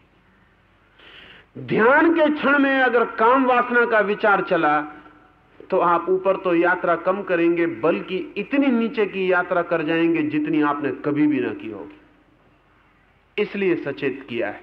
साधारणता भी आप काम वासना में इतने नीचे नहीं जा सकते जितना आधी आंख खुली हो, नासाग्र हो दृष्टि, और उस वक्त अगर काम विचार चल जाए तो आप इतनी तीव्रता से काम वासना में गिरेंगे जिसका हिसाब नहीं। इसलिए बहुत लोगों को ध्यान की प्रक्रिया शुरू करने पर काम वासना के बढ़ने का अनुभव होता है। उसका कारण है, बहुत लोगों को, न मालूम कितने लोग मुझे आके कहते हैं कि क्या उल्टा हुआ, हमने ध्यान शुरू किया है तो काम वासना और ज्यादा मालूम पड़ती। उसके ज्यादा मालूम पड़ने का कारण, अगर ध्यान के क्षण में काम वासना पकड़ गई तो काम वासना को ध्यान की जो ऊर्जा पैदा हो रही वो भी मिल जाएगी। इसलिए ब्रह्मचर्य व्रत में स्थिर होकर उस क्षण तो कम से कम कोई काम विचार न चलता हो। तो अगर आपको चलाना ही हो तो एक सरल तरकीब आपको कहता हूं, ध्यान करने के पहले घंटे भर काम चिंतन कर लें, पक्का ही कर लें कि परमात्मा को स्मरण करने के पहले घंटे भर बैठ के काम का चिंतन करेंगे, यौन चिंतन करेंगे। और ये बड़े मजे की बात है कि अगर कॉन्शियसली यौन चिंतन करें, घंटा भर बहुत दूर है, 5 मिनट करना मुश्किल हो जाए। चेतन होकर अगर करें, सावधानी से अगर करें। काम चिंतन की एक दूसरी कुंजी है कि वो अचेतन चलता है, चेतन नहीं। अगर आप होश पूर्वक करेंगे तो आप खुद ही अपने पे हंसेंगे कि मैं क्या मूर्खता की बातें सोच रहा हूं। वो तो बेहोशी में सोचें तभी ठीक है, होश में सोचेंगे तो कहेंगे क्या मूर्खता की बातें सोच रहा हूं। इसलिए कामुक व्यक्ति को शराब बड़ी सहयोगी हो जाती। उन व्यक्तियों को जिनकी काम शक्ति छीन हो गई, उनको भी शराब बड़ी सहयोगी हो जाती, क्योंकि वो फिर बेहोशी से इतने भर जाते हैं कि फिर काम चिंतन में लीन हो पाते। तो ध्यान करने के पहले अगर आप घंटे भर आंख बंद कर लें, आधी आंख नहीं, आंख बंद कर लें और सचेत रूप से मेडिटेट ऑन सेक्स, सचेत रूप से, अचेत रूप से नहीं, जान के ही कि अब मैं काम वासना पर चिंतन शुरू करता हूं, और शुरू करें। 5 मिनट से ज्यादा आप ना कर पाएंगे, और जैसे ही आप पाएं कि अब करना मुश्किल हुआ जा रहा है, अब कर ही नहीं सकता, तब ध्यान में प्रवेश करें। तो शायद 15 मिनट, आधा घंटा आपके चित्त में कोई काम विचार नहीं होगा, क्योंकि अर्जुन कोई ब्रह्मचारी नहीं है। पूर्ण ब्रह्मचारी हो तब तो ये कोई सवाल नहीं उठता, तब तो ब्रह्मचर्य की याद दिलाने की भी जरूरत नहीं। ये बहुत मजे की घटना आपसे कहूं, महावीर के पहले 23 तीर्थंकरों ने जैनों के ब्रह्मचर्य की कभी बात नहीं की, नेवर। महावीर के पहले 23 तीर्थंकरों ने जैनों के कभी नहीं कहा ब्रह्मचर्य। वो 4 धर्मों की बात करते थे, अहिंसा, सत्य, अपरिग्रह, अचौर्य। इसलिए पार्श्वनाथ तक के धर्म का नाम चतुर्याम धर्म है। महावीर को ब्रह्मचर्य जोड़ना पड़ा, 5 महाव्रत बनाने पड़े, एक और जोड़ना पड़ा। जो लोग खोजबीन करते हैं इतिहास की, उन्हें बड़ी हैरानी होती है कि क्या महावीर को ब्रह्मचर्य का ख्याल आया, बाकी 23 तीर्थंकरों ने क्यों ब्रह्मचर्य की बात नहीं की।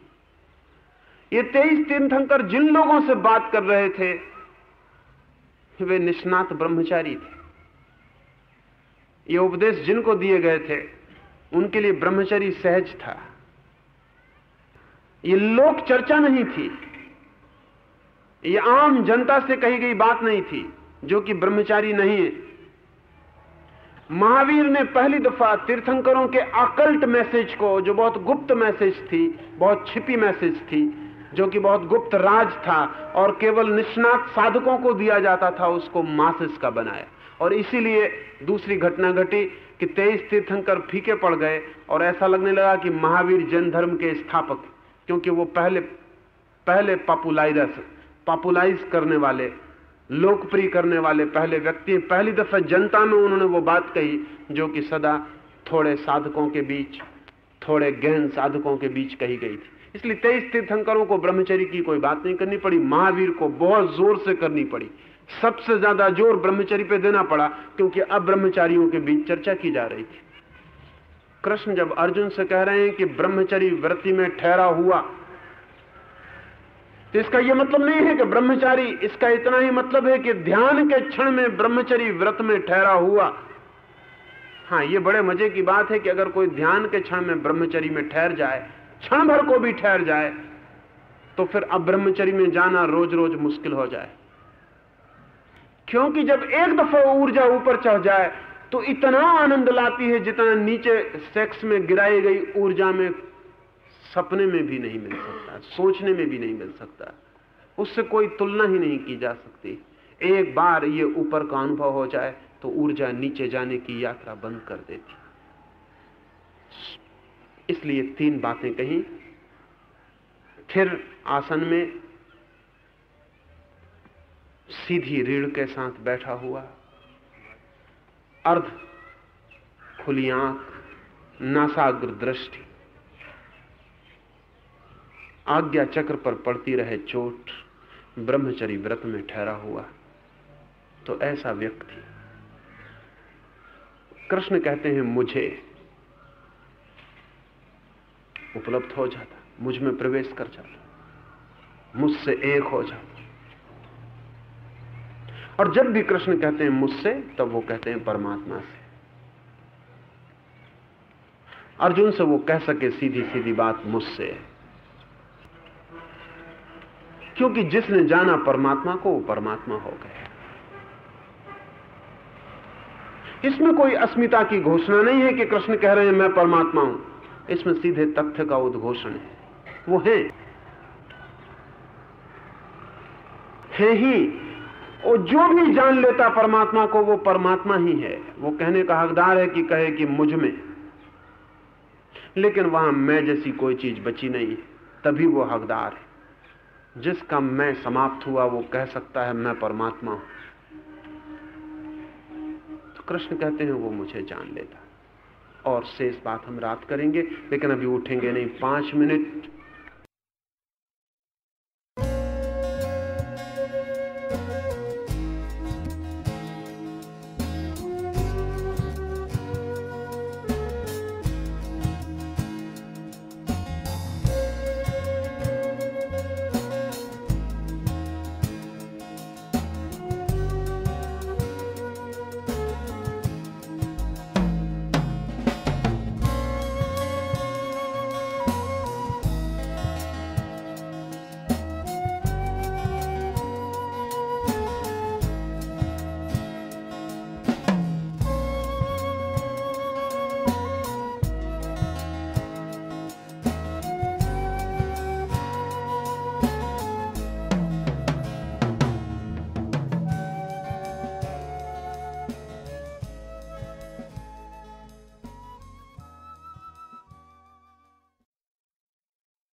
The responses to sutras and voice recording on this audio format are the copyright of Osho International Foundation.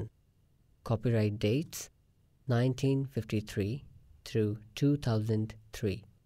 All rights reserved. Reproduction in any media is prohibited.